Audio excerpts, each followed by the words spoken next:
Back then, the GFC was essentially due to a lot of bad lending into an oversupplied housing sector by banks in the United States, Spain, Portugal, UK, Ireland, etc. Bad lending.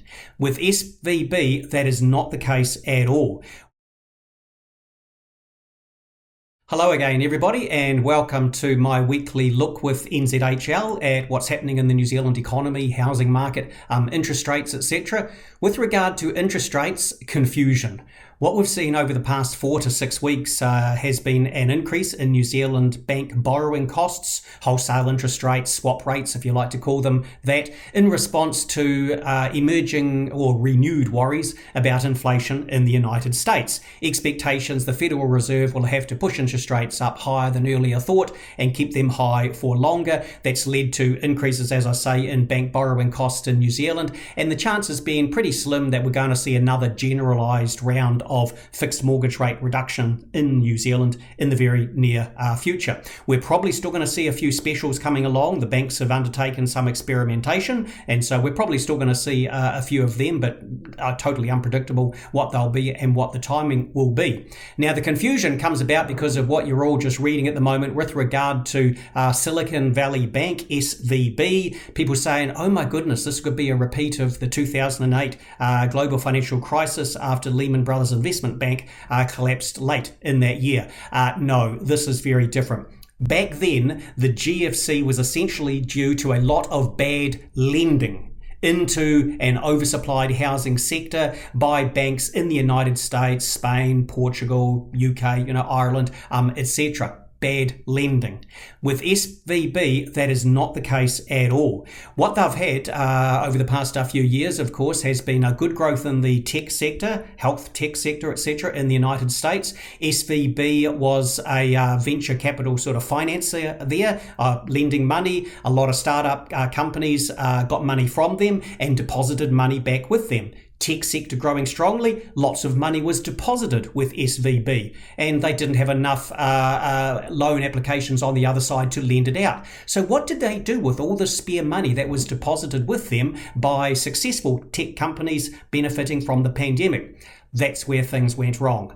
They invested it not in floating rate securities going up and down, but they invested it in US government bonds at low interest rates. As interest rates go up, and if you hold a bond, the price of it goes down. You start making losses. Now, in the United States, banks can choose whether to take those losses on board as each quarter goes by, or say, we're going to hold all of these bonds to maturity, in which case you don't have to report the losses. Well, unfortunately, they found themselves not able to hold a lot of these bonds to maturity because with the weakness in the tech sector that we've all observed for the past year or so, not so many new deposits have been coming in. The tech companies have been needing to draw down on their deposits, with SVB in particular, to pay out salaries, just normal ongoing stuff. Not all of them, but some of them. And so SVB had to sell some of their government bonds to repay the depositors. No problem there, but by selling, they incurred losses. They had to report the losses to the market,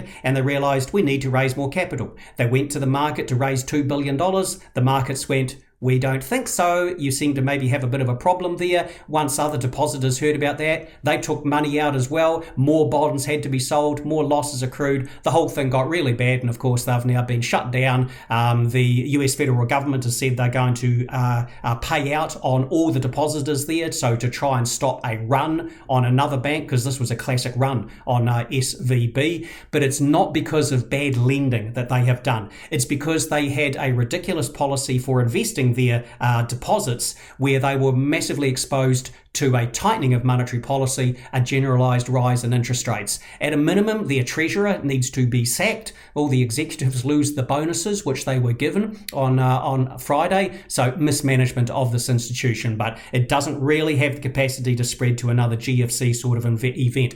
But it has placed some new downward pressure on interest rates in the United States because of a feeling that maybe the Fed won't raise interest rates as much as previously thought. So maybe we're back to where we were 4 to 6 weeks ago.